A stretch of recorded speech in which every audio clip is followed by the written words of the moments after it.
21 minutes after 7 o'clock. It's Thursday morning, Independent Talk on Power 106. And what a pleasure. Good morning, Lisa Lewis. Good morning, Uncle Ronnie. Listen to me, you're dating me, you know. Good morning, Lisa. Nice to have you, Chairperson of the Digicel Foundation. Lisa Lewis, we're trying hard in the education system to make sure that everybody can read and write and that we don't have to do things over and over again with those people. What is an enrichment center in Digicel's mind? An enrichment center is, it's actually called the Enrichment Center Initiative. And it's a program and a partnership that we launched with the Ministry of Education in 2009. Basically, it is a special upgraded resource room that we put into the primary schools that has special tools in there that help children who are what we call at risk, and even children who are performing above their grade level. So we look at both ends of the spectrum to learn in different ways. So the children can learn not necessarily just by the chalk and talk method, but by using a bit of technology, sound, video, you know, more than one tool. They learn with games, for example. What grade children are we talking about? We're talking about the primary school children. Of course, we don't want to wait until when they reach to grade 4, because the aim of this particular program and partnership is to achieve 100% literacy by 2015. Absolutely essential. So we are trying to fix this before they get to grade 4. So by the time they get to grade 4, if they were at risk, we want them to be grade 4 ready when they're entering grade 4. So we deal with children from grades 2 and up. Okay, so this is an addition to select primary schools, but of course there has to be some staff, some people who are able. This is quite a sensitive process, isn't it, to run an enrichment center? It is, and the reason why we partner with the ministry is because they believe so much in this process that they appointed an enrichment center coordinator. So this actual program is enshrined in policy at the Ministry of Education, as you know. And at the school level? Dr. Michelle, hello? I'm saying at the school level too? And at the school level, the ministry appoints an enrichment center teacher for every single school that we put a center in. Who they call and that teacher undergoes special training twice a year with the ministry. Right. Okay. So that we have an office in the ministry, I believe Dr. Meredith. That's correct. And she would be coordinating with the local person in charge of the enrichment center. Well, more than that, each education officer is also charged within the regional offices to look in on the enrichment centers when they go to do their visits. So it's actually a trickle down from the minister literally all the way down. Right. Why is Digicel doing this, Lisa Lewis? Well, first of all, the Digicel Foundation truly believes that education is one of the key pillars that this country will use to pull itself out of where we are right now and to move ourselves forward. And we truly believe that it's going to happen at the primary school level. We believe it's where, forgive us, we're a company, and we think we'll get the biggest bang for our buck by doing it in the primary schools in partnership with the government. Yeah. Okay. Now, how many of these enrichment centers, I can feel the yearning of some of my listeners to say, oh my goodness, why can't we have that in our parish, in our location?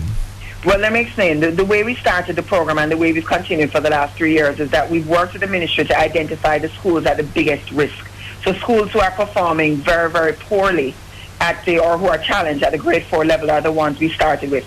So far, I believe we have over 25 enrichment centers from the foundation in Jamaica, and I believe other private sector partners have come on board also. So there are more. In addition to centers, we put centers in places where the population of the school, has numbers and space and an extra teacher. But we also do enrichment center carts, for which we've done over 30 in Jamaica, and other partners have come on and done more than 10. What's an enrichment center cart? So when you look at the amount of teachers that the ministry trained this summer, it was over 75 teachers. Yes. So across Jamaica. And how do the carts work? Well, the carts are a smaller version of the center. So we have a lot of schools who have populations of 100, 200, 300 kids. Yes. So you can't really justify the expense of a center. So you can actually put a cart that wheels from one classroom to the next. Yeah. And we focus the cart per grade in the single grade schools. And we have multi-grade schools also. Yeah. So some of the carts deal in those multi-grade schools that are very deep rural. What has been the result of the initiative? Are you able, over given 3 years, to see some of the fruit of what you're trying to do? Oh yes, the average grade improvement per child per year is 2 grade levels. However, we have seen where one little boy moved 4 grade levels in 1 year. Stop a minute now. So if a child at risk, and there are so many, perhaps half of our school population, are exposed to this program, to the special care, to the use of technology, then we're tracking that their reading skills, their numeracy skills will probably increase by 2 years in what period of time? A year's exposure? 1 year's exposure, yes. No, but then, you see, then the question and the challenge this morning, Lisa Lewis, is to understand what Digicel is doing, to hope that it can continue, but also to make this become normative. You're one large company, but we really need this in all 700 primary schools probably, eh? That's correct, Ronnie. I mean, we would, today, as World Literacy Day, today is actually International Literacy Day, ordered by UNESCO. Mm-hmm. And we actually want to ask as many other private sector companies to come on board with us in this initiative. Yes.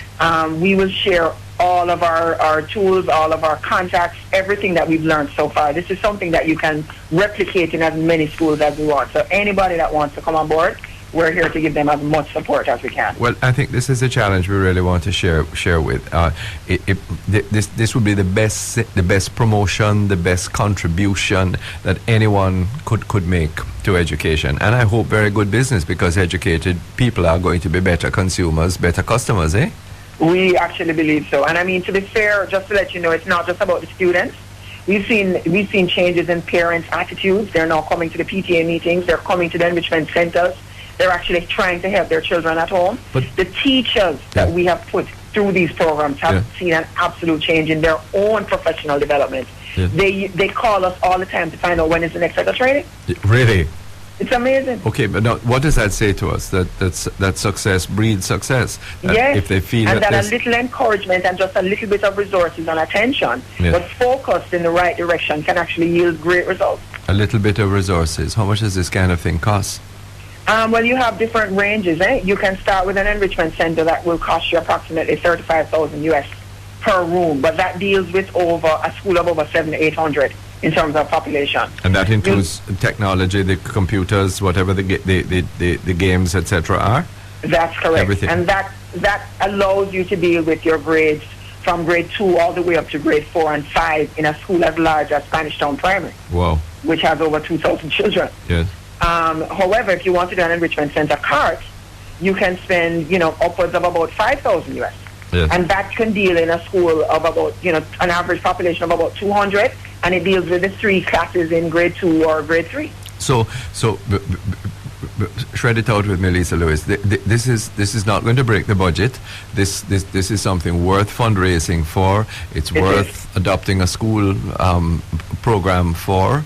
And if we ever took into account the amount of money that parents and other well-wishers spend on remedial education later on, when we don't do what the Digicel enrichment rooms are and carts are able to achieve, if we ever compare the expenditure, we would realize that this is cheap at the price, eh? That's exactly correct, sir. And I don't want to, call out any politicians or anybody like that, but there are lots of well-wishers who pay for these remedial lessons. There are lots of persons in diaspora. Yes. I've spoken to many of you as members of parliament who want to help. Yeah. And I think, instead of spending for extra lessons, this might actually be but this is it. A much better way of putting... Of course, it's always better... It's monitored by the ministry. Yeah, it's always better to do it right the first time, is it not? Rather, and you're doing it in collaboration with the grade teachers. Not picking up from them after the fact when the child is struggling in grade 5, agonizing over GSAT in grade 6 and onwards. You're doing it at the age where people are supposed to be learning to read and write and to compute, basically.